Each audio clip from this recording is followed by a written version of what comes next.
Bien, señores y jóvenes estudiantes, esperando que se encuentre bien de salud, vamos a continuar con nuestras clases en el área de comunicación. Y hoy día nos toca un tema muy interesante que se titula pues el resumen, ¿no? El resumen lo relacionamos justamente con la esencia, ¿no? Con lo más importante, con la sinopsis, ya sea de un libro, ya sea de un texto, lo cual podemos hacer pues empleando una serie de estrategias. Entonces, acá en este mapa conceptual vamos a ver la información acerca del resumen, que es una técnica, ¿no?, que consiste en presentar de manera breve y preciso una información considerando solo las ideas principales. Entonces, el trabajo pues va a ser encontrar las ideas principales en un texto.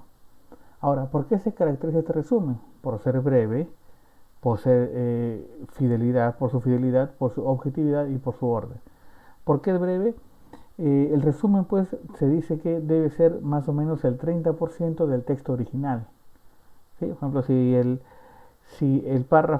texto, perdón, tiene 6 párrafos, tu resumen debe tener solamente 2, ¿no? Más o menos, ¿no? Bien, entonces debe ser el 30% del texto original. En cuanto a la fidelidad, no se debe perder pues el tema del texto, no se debe perder toda la esencia del texto. Ojo, objetividad, que tiene que ser pues verdadero, básicamente dirigido a lo que se dice en el texto y debe tener un orden secuencial, ¿no? En cuanto a los pasos, ¿qué pasos se consideran para hacer un resumen? Primero, lee con atención todo el texto, luego subraya la idea principal de cada párrafo, ¿sí? Luego une las ideas principales utilizando conectores y luego verificas pues la coherencia y jerarquía de las ideas. Entonces, cuando yo voy a leer un texto, lo primero que tengo que hacer, ¿no? Bueno, leerlo con atención obviamente, luego subrayar las ideas principales de cada párrafo. En cada párrafo siempre haber una idea principal. Y la idea principal, no se olviden que responde a la pregunta qué es lo más importante que se dice sobre el tema. Entonces, vamos a imaginar que el texto conste de 5 párrafos. Entonces, ¿cuántas ideas principales voy a tener? Voy a tener 5, ¿no? Una de cada párrafo. Ahora, con esas ideas principales yo las voy a extraer, ¿sí? Y voy a elaborar un texto pequeño. Ese va a ser mi resumen. Entonces, para que tengan sentido lógico, es decir, para que tengan coherencia, yo tengo que emplear los conectores. ¿Y qué son los conectores? Son nexos pues que permiten unir las palabras, las oraciones, etcétera, ¿no? ¿Y cuáles son los conectores? Las preposiciones, las conjunciones, hasta los signos de puntuación, ¿no? Entonces, una vez terminado el texto, ¿no?, el texto pequeño que estoy haciendo ahora, ese es mi resumen. Entonces yo lo voy a leer y tiene que cumplir pues con dos propiedades indispensables del texto, que es la cohesión y la coherencia. Entonces la cohesión tiene que ver con la articulación de los elementos del texto y la coherencia tiene que ver con el sentido que tenga el texto, ¿no? Entonces el texto debe tener sentido de comienzo a fin, ¿no?, y referirse a un solo tema. Entonces vamos a analizar este pequeño texto justamente de Jorge Reverte, que es un escritor español y que tiene por título Mendigo, ¿no? Por si acaso la palabra no es mendigo, ¿no? Muchas veces me he tocado con estudiantes que pronuncian la palabra mendigos, ¿no? La palabra es mendigos, ¿no? No es una palabra esdrújula, ¿sí? Entonces, no lleva tilde en la E, entonces no es mendigo, ¿no? La palabra siempre ha sido y es mendigos. Bien, vamos con el texto. Entonces dice, algunos ayuntamientos españoles, los ayuntamientos son una especie de alcaldía, ¿no?, comparando pues con otro país. Algunos ayuntamientos españoles aplican una medida para acabar con la mendicidad que consiste en poner una multa de varios cientos de euros a quienes la practican. Es decir, acá habla de que les colocan pues una multa a las personas mendigos, ¿no?, a los mendigos. La sanción puede llegar a los 500, a los 500 del ala. Es una denominación, digamos, que se le da pues a la moneda, ¿no? Yo creo que es una decisión muy adecuada, porque los mendigos no respetan lo suficiente a los demás ciudadanos, nos agobian. En la plaza donde vivo anidan unos cuantos tipos de esta clase, y los madrileños sencillos nos vemos molestados por ellos con demasiada frecuencia.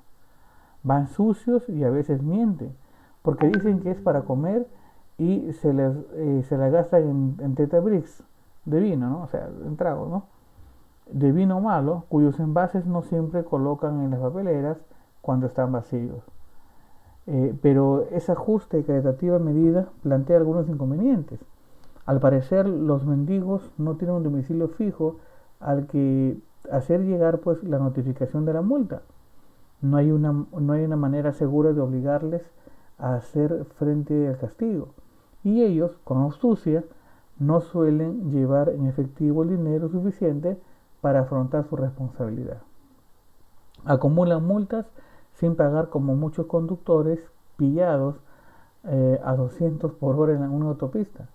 Por eso, seguramente algunos consistorios, necesitaba escribir esa palabra una vez, están dando marcha atrás. El Ayuntamiento de Barcelona, entre otros.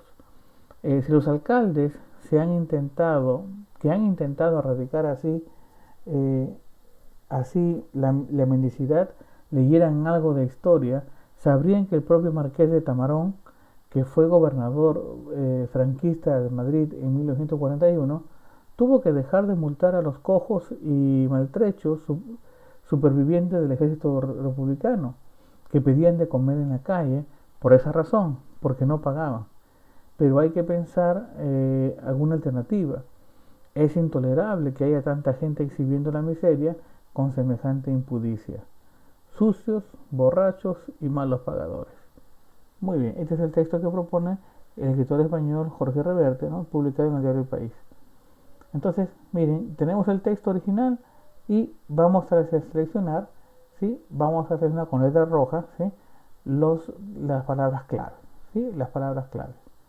Entonces, estas palabras clave me van a permitir identificar la información relevante, la información más importante del texto.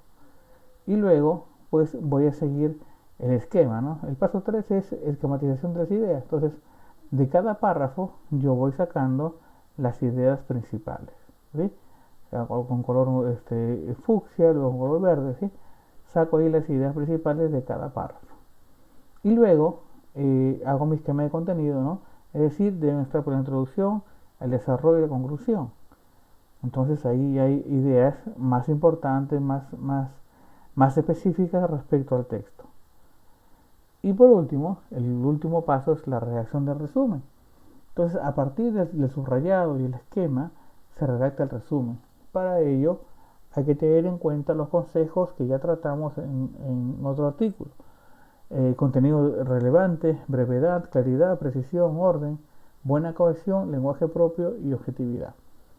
Los que ya tienen práctica, cuando ya se vuelven ustedes, digamos, un poco más expertos, si vale el término, en hacer resúmenes, solamente basta que den, por ejemplo, una leída, ¿sí?, y van subrayando ya las ideas principales de cada párrafo, como les decía al inicio, ¿no? O sea, lo importante es que en cada párrafo ustedes encuentren la idea principal y la subrayen. Luego, esas ideas principales las van a extraer y van a formar un nuevo texto, pequeño obviamente, ¿sí?, a proporción del 30% del texto original, ¿no? Entonces, esas ideas, usando ustedes los conectores, van a estructurar un pequeño texto. Y ese pequeño texto va a ser tu resumen. Entonces, el resumen, ¿qué comprende? Comprende las ideas principales del texto original, ¿sí? Entonces, la información que tú tienes, la información que resulta en ese resumen, tiene que ser pues breve, claro, preciso, tener un orden, tener cohesión, ¿sí?, y ser objetivo, ¿no?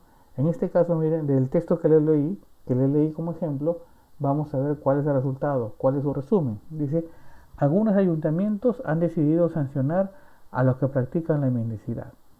El autor está de acuerdo con la medida porque por su propia experiencia considera que los mendigos van mal vestidos, son mentirosos, se emborrachan e incordian al resto de ciudadanos, o incomodan, ¿no?, al resto de ciudadanos. Ahora bien, multarlos tiene un inconveniente. Los mendigos no suelen disponer de mucho dinero ni vivienda, y para fijar pues la notificación de las multas, no hay donde enviarle pues su notificación, ¿no?, que viven en la calle prácticamente. Bueno, aunque esto ha puesto que varios ayuntamientos retiren la vía sancionadora, todavía los demás ayuntamientos no quieren ya multar a ellos, bueno, porque no se le puede encontrar, ¿no? No se le puede notificar. Y aparte que un mendigo no anda dinero, obviamente. Bueno, dice, aunque supuesto que varios ayuntamientos retiren la vivienda sancionadora, el autor insiste en que de alguna medida hay que tomar por erradicar la mendicidad. Entonces, sigue insistiendo en que encontrar otra forma de erradicar pues a los mendigos, ¿no? Eso es lo que propone el autor. Entonces ya hicimos nuestro resumen. Bien, chicos, esa es la explicación del día de hoy. Luego vamos a hacer ya con mucha más práctica los resúmenes de manera ya más específica, de tal forma que ustedes puedan aplicarlo pues en la práctica todo esto que estamos aprendiendo. Bueno, eso es todo por esta clase, chicos. Cuídense mucho, un abrazo virtual y que Dios los proteja.